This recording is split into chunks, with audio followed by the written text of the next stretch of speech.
Alright, welcome back to my channel by EXE. Today is a continuation from the last video where I talk about introduction to data and some simple graphs such as bar graphs and pictograms. And today I'm going to talk about line graphs and pie charts. So line graphs are actually similar to bar graphs, but instead we use points and lines to represent frequency here. So here is a line graph for the population of a city in certain years. So as you can see, we have some points plotted in this plane, and then we have lines connecting them. So if you want to read a line graph, and if you want to compare the frequencies, you need to look at the class. In this case, it is the number of population in year 1998, and then you look at the frequency here, which is 1 million, because the frequency here is in millions. Same thing for 1999. It looks like we have a population of 1.5 million people.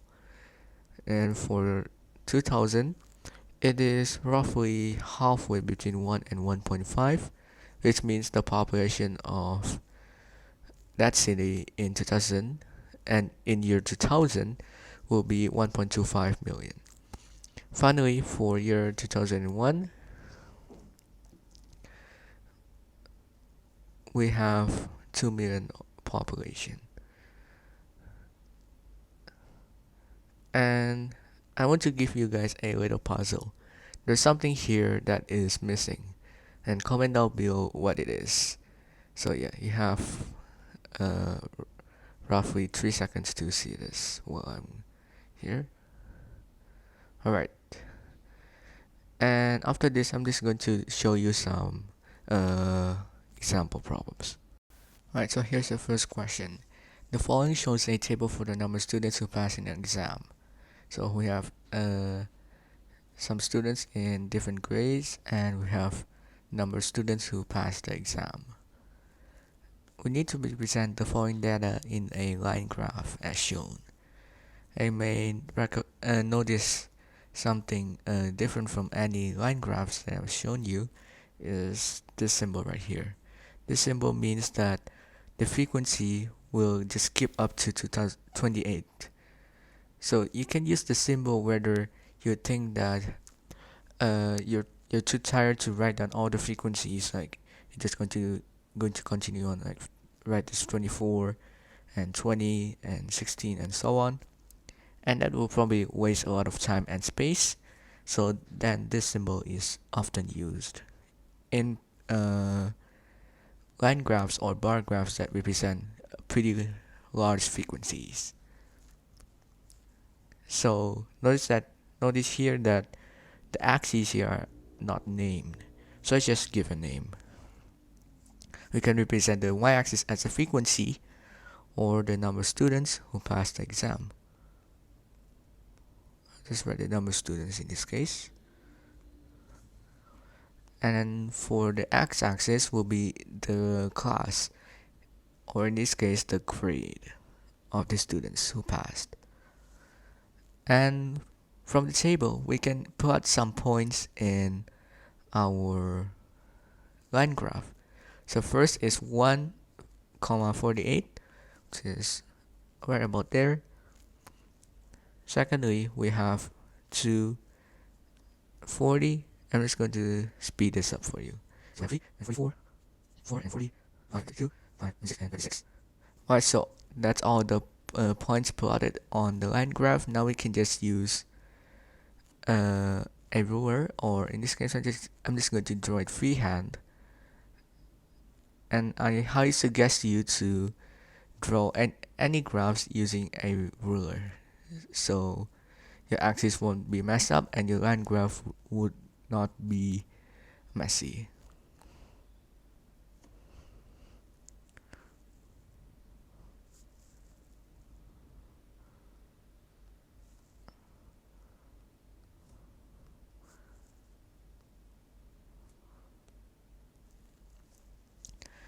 Okay, so that's all the drawing done, and for part B and part C. we have some questions for the line graph. For part 1, which class has the most students passing the exam? Well, based on the line graph or the table, we can see that grade 1 has the most frequency or the number of students who pass the exam. So the answer for this is class, or I should say grade 1. For part 2, how many total students are there? We can sum up all the frequencies here, so we can have 48 plus 40 plus 44 plus 40 again plus 32 plus 36. And you'll get an answer of 240 after we sum up all the frequencies. And for part C is a little bit interesting and I would say a little bit challenging. The criteria of a student passing an exam is that their scores must be at least 60. What is the least possible total score for all students in all grades who pass the exam? I need to explain any assumptions that you made during the calculation. Well, since we're looking for the least possible total score, we can set or we can assume that all students have a score of 60, which is the least possible score for them to pass the exam. And the total score will be the number of students there are in the school, probably, and then multiplied by 60, which is the least possible score, and you get 14,400. So that's the minimum score. And of course, in reality, some students may score as high as probably 99 or 100, while some students may score as low as probably 60 or 70-ish. And that could be pretty random, but this assumption does give the least possible total score, but not really a guaranteed total score. And that's for question 1. Now we're going to go back to my explanation, this time about pie charts. Alright, pie charts are charts that involves a circle which is divided into sectors to represent frequencies of certain classes. And often, pie charts are often used to represent a class as a proportion of a whole. So you can compare the size of a certain class to the size of the total. So here's a pie chart for the number of T's of a certain type out of a total of 100 T products. So on the left hand pie chart, it represents the angles of each sector that each class represents. So assume that we have type A, its angle represents a 90-degree angle. For type B, it represents a 170 angle, and so on and so on. And for the right hand pie chart, it denotes a percentage. So type A is 25% of the whole pie. Type B is 47.29% of the whole pie, and type C is that percent of the whole pie. Now, how do we exactly get these numbers? Well, these numbers are actually quite hard to get, and there are actually some formulas that you need to remember. So the calculation for pie charts is not that easy, and to calculate the angle of a sector of a certain class, and in this case it is on the left hand chart, we can use the following ratio. So it is the ratio between the frequency of the class to the total of the frequency is equal to the ratio between the angle of the sector to 360 degrees, or sometimes 2 pi radians, if you were to be stylish to use radians. And often the formula for the angle sector of a class in a pie chart can be generalized from this formula by multiplying both sides by 360 degrees. So if you're wondering how the formula for the angle sector for a class in a pie chart comes from? Well, this is it. So it involves ratio or a proportion, something like that. For the percentage of the class, it is unfortunately pretty simple. You can use a similar formula but simpler formula, which is the frequency of the class over total frequency, which equals the percentage. And often you would probably add times 100% right here to find the percentage. And that's all about the formulas and what pie charts are. We can go ahead and do some example questions. Alright, for question 2, the following shows a bar graph for the scores of each student who participated in an exam at school. So here we go. We have our score as our x-axis, and then we have a variable x representing that score. And then we have certain classes in terms of x for each score. And on the y-axis, we have the number of students, which represent the frequency here.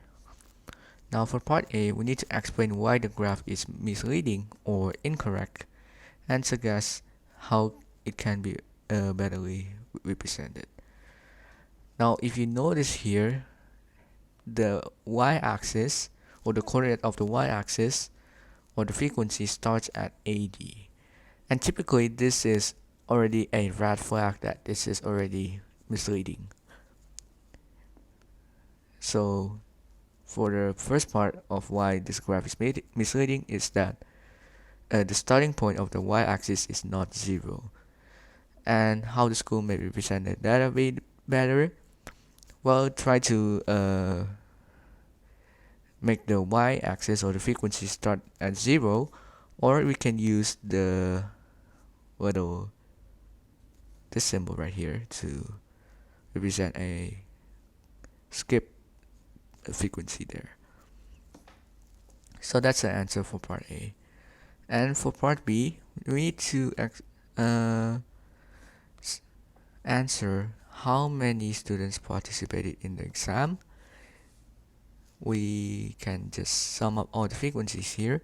So we have 120 plus this is midway, which means this is 130, plus another 120, plus this is approximately midway, so this will be 150, which will leave us with an answer of 520. And for part 2, if the criteria of a student passing that exam is that their scores must be at least 50, find the number of students who passed the exam. Now, the number of students passing that exam is represented by the last 3 bars right here. So then we need to just sum up all the frequencies and leave with an answer of 400. And for part 3, it is another interesting one. We need to find the least possible total score for all students participating in the exam. So since we're looking for the least possible total score, we can set the student score to be the lower bound of each class. So we can set the scores of all students in the first class to be 40, which is the lower bound. And we can set the scores of this to be 50, scores of this to be 60, scores of this to be 70. Now the total scores will be the total score for the first class, which will be 120 times 40, which is represented by this one, and then we have 130 times 50, and so on.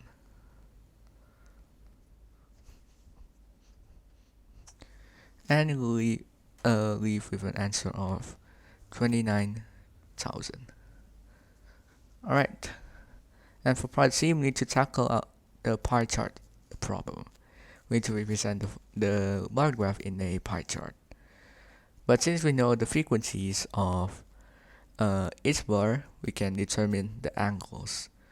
So let me just rename the classes here to be class 1, class 2, class 3, and class 4 in Roman numerals, because why not? So for the first class, the angle will be the ratio between the frequency of that class, which is 120, over the total frequency, which we've calculated at B1, which is to be 520. And after that, multiply by 360 degrees to determine the angle. And you can just calculate this. And you can do so for second, third, and fourth class. And although I know that the numbers may be a little bit messy and nasty because it will live in decimals, however, if you're willing to draw it, you can use some approximation. And if you want to test that the sum of all degrees must be equal to 360 degrees, it might not be exactly 360 degrees because you may approximate it. However, that is absolutely fine. And if you want to draw the angles in a protractor, even though the angles are very nasty, you can just use some logical approximation for the degrees, even though the degrees shown in a protractor are in integers, and you can just make a rough approximation because a small error wouldn't be visible from afar. And that's all I have to say for this video, so hopefully you guys enjoyed this. Please subscribe and goodbye.